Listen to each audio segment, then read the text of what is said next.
अस्सलामु अलैकुम रहमतुल्लाहि व बरकातुहू। किन लोगों पर कुर्बानी वाजिब है? बहुत से लोग ऐसे हैं कि साहिब निसाब रहते हुए यानी कि माल उनके पास है, उन्हें पता नहीं कि हमारे ऊपर कुर्बानी। तो आप लोग इस वीडियो को देखें कि किन लोगों पर कुर्बानी वाजिब है। तो इस वीडियो को आखिर तक देखना बहुत ज़रूरी है। और वीडियो पसंद आ जाए तो वीडियो को अपने रिश्तेदारों में, दोस्त यार में वीडियो को शेयर करें, और वीडियो को शेयर करने के बाद इस चीज़ पे अमल करें और सबको बताएं। तो चलिए आप लोगों को वीडियो दिखाते हैं किन लोगों पे कुर्बानी वाजिब है। अस्सलामु अलैकुम वरहमतुल्लाहि वबरकातुहू। कुर्बानी किन लोगों पर वाजिब होती है, ये एक ऐसा मसला है जो अक्सर मुसलमानों को पता ही नहीं होता। और जब मसला आप लोगों को पता नहीं होगा तो ज़ाहिर है जब आपको यही नहीं पता होगा कि कुर्बानी आप पर वाजिब है या नहीं है, आपको कुर्बानी करना चाहिए कि नहीं करना चाहिए, जब पता नहीं होगा तो जब मन होगा तब आप कर दोगे, और जब मन नहीं होगा तो नहीं करोगे। तो एक बहुत बड़ा गुनाह आपसे हो जाएगा इल्म ना होने की वजह से। इसीलिए आज मैं आप लोगों को ये समझाने जा रहा हूँ ये मसला, ताकि आप लोगों को पता चल सके कि आप पर कुर्बानी वाजिब है या नहीं है। सबसे पहले तो ये समझें कि कुर्बानी एक इबादत है, बहुत अज़ीम शान इबादत है। रसूलुल्लाह सल्लल्लाहु अलैहि वसल्लम का इरशाद है कि कुर्बानी के दिनों में अल्लाह ताला को कुर्बानी से ज़्यादा कोई अमल महबूब नहीं है। कुर्बानी का अमल कुर्बानी के दिनों में अल्लाह ताला को सबसे ज़्यादा पसंदीदा है। हुज़ूर अकरम सल्लल्लाहु अलैहि वसल्लम कुर्बानी फरमाते थे, सहाबा इकराम कुर्बानी फरमाते थे। कुर्बानी अल्लाह को बहुत पसंद है। अब जानते हैं कि कुर्बानी किस पर वाजिब होती है।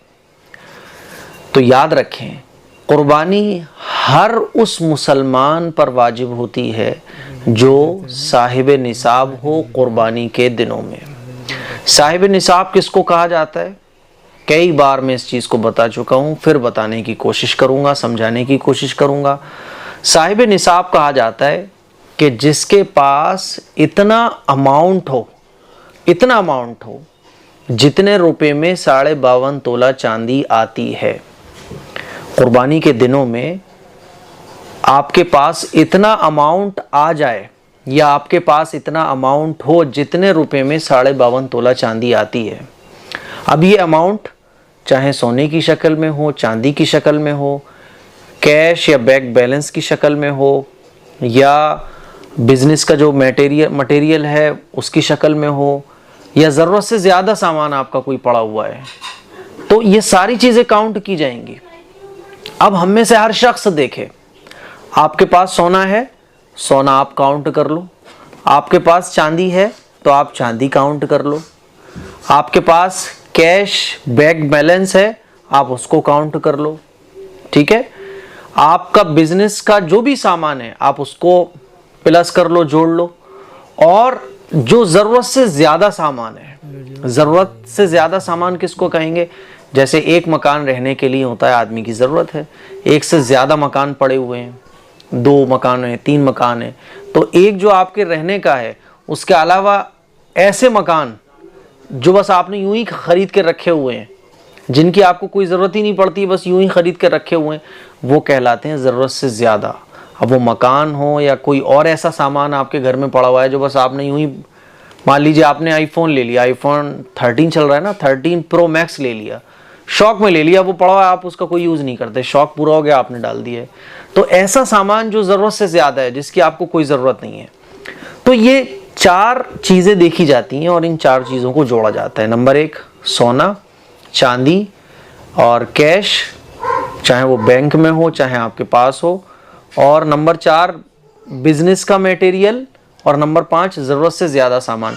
ये 5 चीज़ों को आप जोड़िए। ये 5 हैं आपके पास तो 5 को जोड़िए, 4 हैं तो 4 को जोड़िए, 3 हैं तो 3 को जोड़िए, 1 है तो 1 को जोड़िए, और आपके ऊपर जो कर्जा है उसको माइनस कर दीजिए।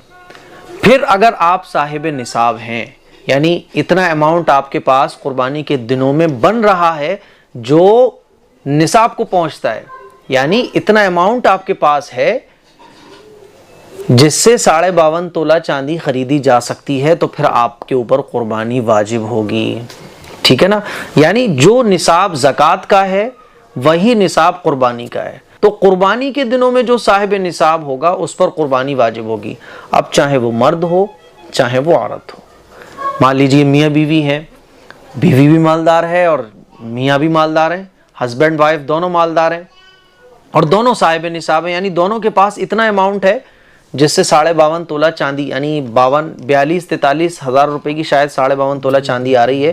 تو اتنا روپیہ اگر کسی کے پاس ہے, اب وہ ان 5 چیزوں کو جوڑ کر ہو یا 3 کو جوڑ کر ہو یا 2 کو جوڑ کر ہو یا صرف, یعنی یہ 5 چیزیں آپ دیکھو, 5 ہے تو 5 جوڑو, 3 ہے تو 3 جوڑو, 2 ہیں تو 2 جوڑو آپ, اور دیکھو یہ نصاب کو پہنچ رہا ہے اماؤنٹ. اگر نصاب کو پہنچ رہا ہے تو قربانی واجب ہوگی, ورنہ قربانی واجب نہیں ہوگی. اور قربانی اگر آپ کے اوپر واجب ہے تو ہسبینڈ کو الگ کرنی ہے, وائف کو الگ کرنی ہے. الگ کا مطلب یہ ہے کہ ایسا نہیں ہے کہ ایک نے اگر قربانی کر دی تو دونوں کی طرف سے ادا ہو جائے, ایسا نہیں ہوتا. گھر میں اگر 5 لوگ ہیں اور 5 لوگ صاحب نصاب ہیں تو 5 کو الگ الگ قربانی کرنی پڑے گی. 5 قربانی گھر میں ہوں گی تب مانی جائیں گی وہ 5 کی قربانی. ایسا نہیں ہوگا کہ 5 لوگ گھر میں ہیں اور ایک نے قربانی کر دی, سب نے مل کے پیسے ملا کے ایک بکرا لے آئے اور قربانی کر دی اور یہ سمجھا کہ سب کی طرف سے قربانی ادا ہو گئی. ایسا نہیں ہوتا. ہاں بڑے جانور میں آپ 7 لوگوں کو شریک کر سکتے ہو, لیکن جو چھوٹا جانور ہوتا ہے اس میں ایک ہی آدمی کی قربانی ہوتی ہے. صحیح ہے نا؟ تو مجھے امید ہے آپ کو سمجھ آ گیا ہوگا کہ قربانی کن لوگوں پر واجب ہوتی ہے. اب ہم میں سے ہر شخص دیکھے, آپ کیش ہے آپ کے پاس تو کیش کو پلس کر لو. یہ 5 چیزیں آپ پلس کرو گے. پلس کرنے کے بعد جو آپ کے اوپر قرضہ ہے اس کو مائنس کر دو. پھر آپ دیکھو کتنا اماؤنٹ بن رہا ہے. اگر 50,000 روپے بن رہے ہیں تو آپ کے ایریے میں 52.5 تولہ چاندی کتنے روپے کی آتی ہے؟ اگر اتنے روپے کی آتی ہے 50,000 روپے کی تو آپ صاحب نصاب کہلائیں گے. اور قربانی کے دنوں میں اتنا اماؤنٹ اگر آپ کے پاس ہے تو آپ پر قربانی واجب ہو جائے گی. یا آپ کے پاس اتنا اماؤنٹ تو نہیں تھا, آپ صاحب نصاب نہیں تھے, لیکن قربانی کے جو دن ہوتے ہیں اس میں آپ صاحب نصاب ہو گئے, کسی بھی دن ہو گئے, تو آپ کے اوپر قربانی واجب ہو جائے گی. اور قربانی کے لیے میرے بھائیوں ضروری نہیں ہوتا کہ آپ بہت ہیوی بکرا کرو, آپ بڑے جانور میں حصہ بھی لے سکتے ہو. ٹھیک ہے نا؟ اب ہم سب لوگ دیکھیں, اگر آپ ایک خاتون ہیں تو آپ دیکھیں آپ کے پاس اتنا اماؤنٹ ہے, اگر ہے آپ صاحب نصاب ہیں تو قربانی ضرور کیجئے. اگر آپ مرد ہیں, 5 بھائی ہیں تو ہر بھائی اپنے پاس دیکھے کہ اس کے پاس کتنا اماؤنٹ ہے. اگر وہ صاحب نصاب ہے تو اس کے اوپر قربانی الگ واجب ہوگی. ہاں یہ ضروری نہیں ہے کہ ہر بھائی الگ الگ بکرا لینے جائے. آپ ایک بھائی کو بول دو کہ یار ایک بکرا میری طرف سے لے آنا, ٹھیک ہے, تو قربانی ہو جاتی ہے. وائف نے ہسبینڈ سے بولا ایک قربانی میرے نام کی کر دینا, بھائی میرے اوپر بھی قربانی واجب ہے. اب ہسبینڈ اپنی وائف کی طرف سے قربانی کر سکتا ہے. ٹھیک ہے, تو مجھے امید ہے یہ قربانی کا یہ مسئلہ بہت ضروری مسئلہ ہے, آپ لوگوں کا کلیئر ہوا ہوگا. اس کلپ کو شیئر کریں, دوسروں تک پہنچائیں. السلام علیکم ورحمۃ اللہ وبرکاتہ.